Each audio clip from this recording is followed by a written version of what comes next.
kids. My name is Mr. Dean. I'm with Hooked on Books for Kids. This is a book called The Stories Julian Tells by Anne Cameron, illustrated by Anne Strugnell. This is the book, and Julian is a little boy with a big imagination. You'll like the stories he tells. Now, there aren't a lot of illustrations in this. There are a few, so I'll show you the ones that there are. Here's the first one. The pudding like a night on the sea. I'm going to make something special for your mother, my father said.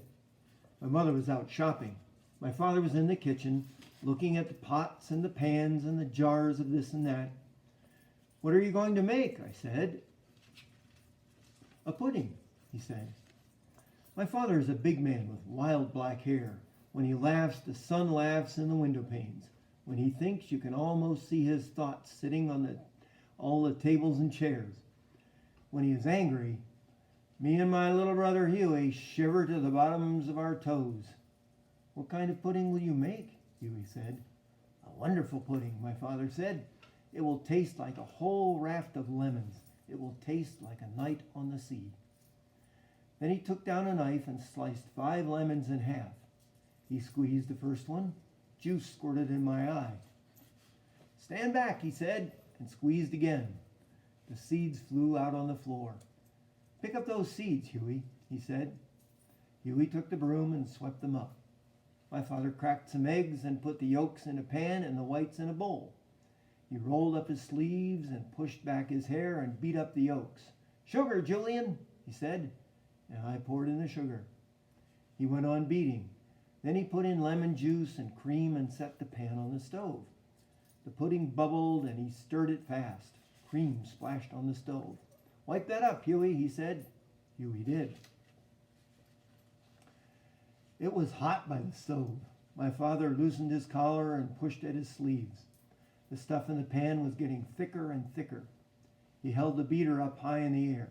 Just right, he said, and sniffed the smell of the pudding. He whipped the egg whites and mixed them into the pudding. The pudding looked softer and lighter than air. Done, he said.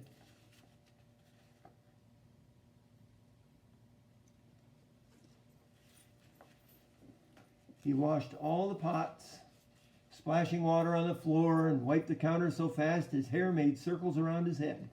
Perfect, he said. Now I'm going to take a nap. If something important happens, bother me. If nothing important happens, don't bother me. And the pudding is for your mother. Leave the pudding alone.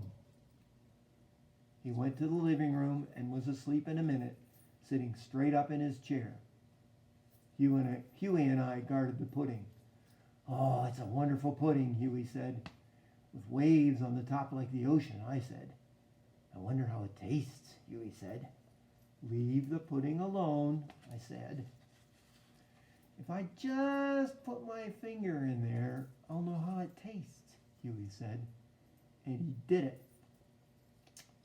You did it, I said. How does it taste? It tastes like a whole raft of lemons, he said. It tastes like a night on the sea. You made a hole in the pudding, I said. But since you did it, I'll have a taste. And it tasted like a whole night of lemons. It tasted like floating at sea. It's such a big pudding, Huey said. It can't hurt to have a little more. Since you took more, I'll have more, I said. That was a bigger lick than I took, Huey said. I'm going to have more again. Whoops, I said. You put in your whole hand, Huey said. Look at the pudding you spilled on the floor. I'm going to clean it up, I said, and I took a rag from the sink. That's not really clean, Huey said. That's the best I can do, I said. Look at the pudding, Huey said. It looked like craters on the moon. We have to smooth this over, I said, so it looks the way it did before. Let's get spoons. And we evened the top of the pudding with spoons, and while we evened it, we ate some more. There isn't much left, I said. We were supposed to leave the pudding alone, Huey said. We'd better get away from here, I said. We ran into our bedroom and crawled under the bed. After a long time, we heard my father's voice. "Come into the kitchen, dear," he said. "I have something for you." "Why, what is it?" my mother said, out in the kitchen. Under the bed, Huey and I pressed ourselves to the wall. "Look," my father said, out in the kitchen, "a wonderful pudding." "Where's the pudding?" my mother said. "Where are you boys?" my father said. His voice went through every crack and corner of the house. We felt like two leaves in a storm. "Where are you?" I said.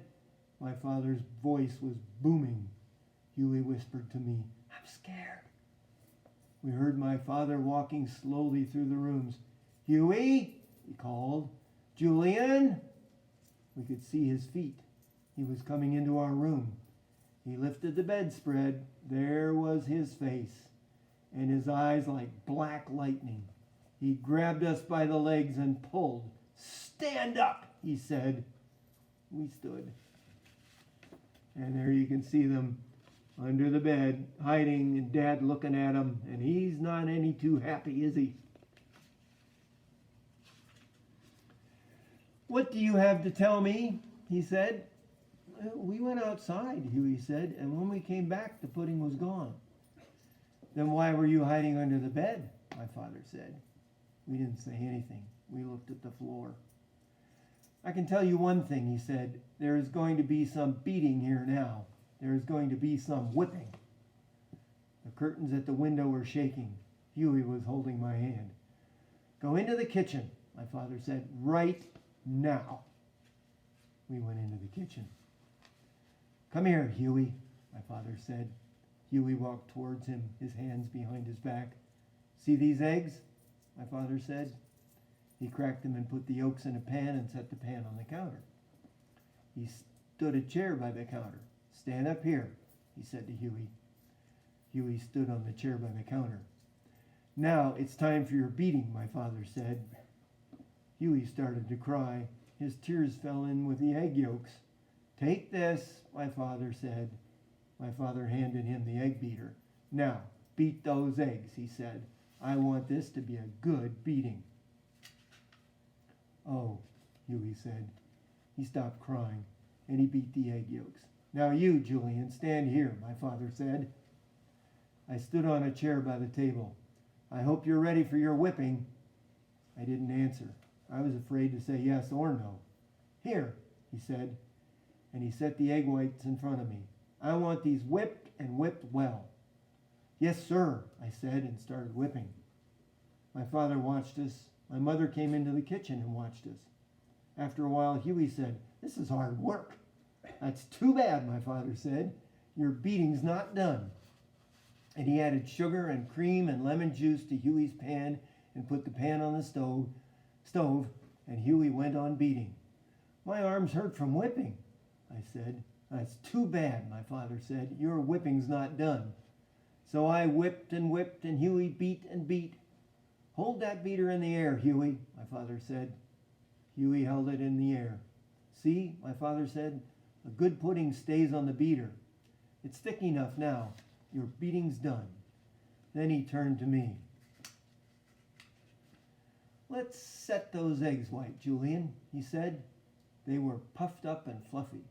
"Congratulations, Julian," he said. "Your whipping's done." He mixed the egg whites into the pudding himself. Then he passed the pudding to my mother. "A wonderful pudding," he said. "Would you like some, boys?"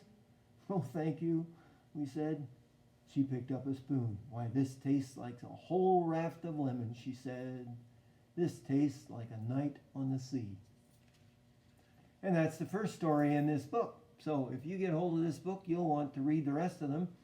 And as always, we say reading by yourself is the best thing you can do.